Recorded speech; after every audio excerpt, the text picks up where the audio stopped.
আসসালামু আলাইকুম সবাই কেমন আছো? আশা করছি সবাই অনেক ভালো আছো, সুস্থ আছো। আলহামদুলিল্লাহ আমরাও খুব ভালো আছি, সুস্থ আছি। আমার চ্যানেলে সবাইকে ওয়েলকাম জানিয়ে আজকের ভিডিওটা স্টার্ট করছি। আজকে তোমাদের সঙ্গে একটা রেসিপি শেয়ার করব। তোমরা ভিডিওটা দেখলে বুঝতেই পেরে গেছো দেখে যে কিসের রেসিপি, তড়কা ডাল, মানে ডালের তড়কা। তো চলো ভিডিওটাকে স্টার্ট করা যাক। তো দেখো রাত্রেবেলা আমি 100 গ্রাম তরকার যে ডালটা হয় সেই ডালটা আমি ভিজোতে দিয়ে দিয়েছিলাম পুরো সারা রাতের জন্য। এটা ওভারনাইট পুরো যদি তোমরা ভিজোতে পারো খুবই ভালো। দেখো পুরো সারা রাতের জন্য ভিজিয়ে দেবো, কেউ 2-3 ঘন্টার জন্য দিতে পারো। তো দেখো সারা রাত হয়ে গেছে। তো আমি এটা রাত্রেবেলা বানাচ্ছি, সকালের দিকে না, কেউ সকালে ভিজিয়ে রাত্রেও বানাতে পারো সন্ধ্যের দিকে। তো এটা প্রথমে কি করব, প্রেশার কুকারে আমি দিয়ে দিলাম। এটা তিনটে কি চারটে তোমরা সিটি লাগাবে। তো দেখো আমি পুরো পরিষ্কার করে এর মধ্যে ধুয়ে পরিষ্কার করে দিয়ে দিচ্ছি। দিয়ে তেমন কিছু না, একটু জাস্ট অল্প সামান্য পরিমাণ মতো তোমরা পানি দেবে এর মধ্যে, দিয়ে এর মধ্যে একটু হলুদ দেবে, আবার সামান্য পরিমাণ লবণ দিয়ে দেবে। কারণ আবার যখন তুমি মশলা কষবে তখনও তো আবার লবণ যাবে, তাই অল্প করে দিও, আবার যদি লাগে আবার দিও। কারণ একেবারে যদি লবণটা বেশি হয়ে যায় খাওয়া যায় না, তো অল্প অল্প করে দেওয়াই ভালো। তো চলো এবার আমি এসে গেছি কিছু সবজি কাটার জন্য। তো এখানে কি কি সবজি কাটবো তোমাদেরকে আমি দেখিয়ে দিচ্ছি। এখানে আমি পেঁয়াজ, টমেটো, তারপর কাঁচা লঙ্কা আর আদা কুচি আর রসুন কুচি দেবো, ঠিক আছে। তো রসুন কুচিটা না, আদা কুচি দিলেও হবে। তো দেখো এগুলো চলো ঝটপট করে আমি কেটে কুচিয়ে নেব। টমেটো, আদা, রসুন পুরো মিহি মিহি করে কুচি করতে হবে, যেন খুব মোটা মোটা বড় বড় না থাকে।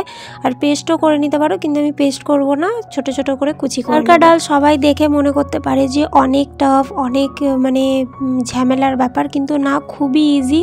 আর ঘরে থাকা সামান্য উপকরণ দিয়েই বানানো যায়, বেশি কিছু লাগে না, খালি ডালটা জাস্ট। দেখো এগুলো আমার কেটে কুচিয়ে নেওয়া হয়ে গেছে। এবার আমি চলে যাব রান্নাঘরে। তো খুবই সিম্পল ব্যাপার, তোমরা সিম্পলভাবেই বানাবে, খুব দারুণ টেস্ট লাগে। আর এই শীতের সময় রুটি, পরোটা, যে কোনো জিনিসের সঙ্গে তোমাকে ভালো লাগবে।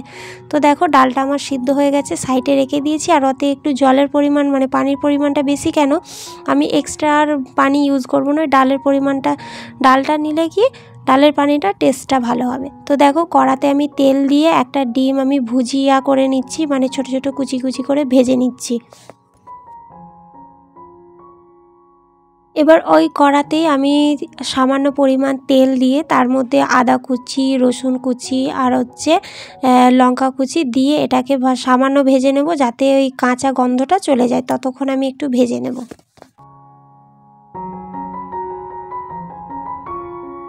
দেখো আমার ভাজা হয়ে গেছে। এর মধ্যে এবার টমেটো কুচি আর পেঁয়াজ কুচি আমি অ্যাড করে দিচ্ছি। এটাকেও ভেজে নেব কিছুক্ষণ। ভাজার পর দেখব যখন নরম মতো হয়ে গেছে, তারপরে সামান্য আমি নুন দিয়ে দেবো, কারণ নুনটা দিলে পেঁয়াজ আর টমেটোটা গলতে শুরু করবে।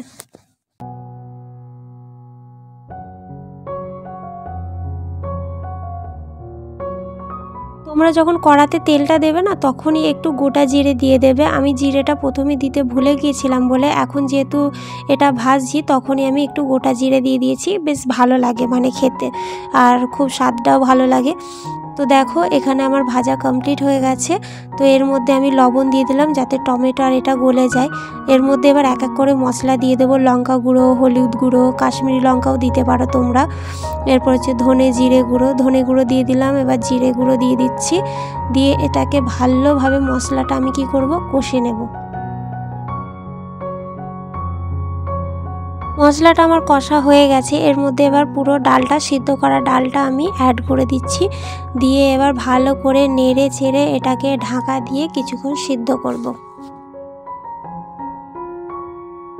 এর মধ্যে এবার অ্যাড করে দেবো ডিম ভাজাটা, যেটা আমি ভুজিয়া মতো করে রেখেছিলাম। এটা দেওয়ার পর এত সুন্দর লাগে দেখতে, কি বলবো।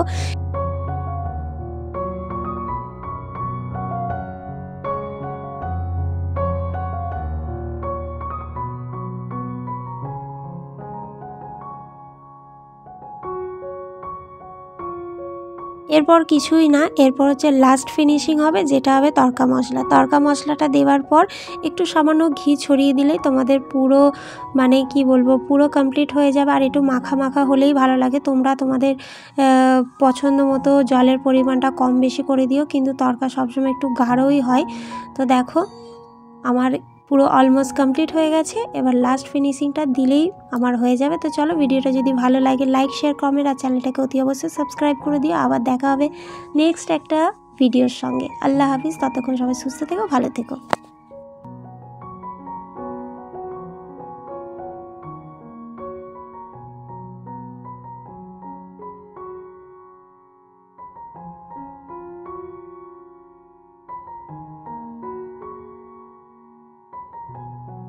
হ্যাঁ, বলে রাখি শেষে আমি একটু ধনেপাতা কুচি আর কসুরি মেথি দিয়েছিলাম। এটা তরকার ডালের আরও টেস্টটা আরও বাড়িয়ে দেবে।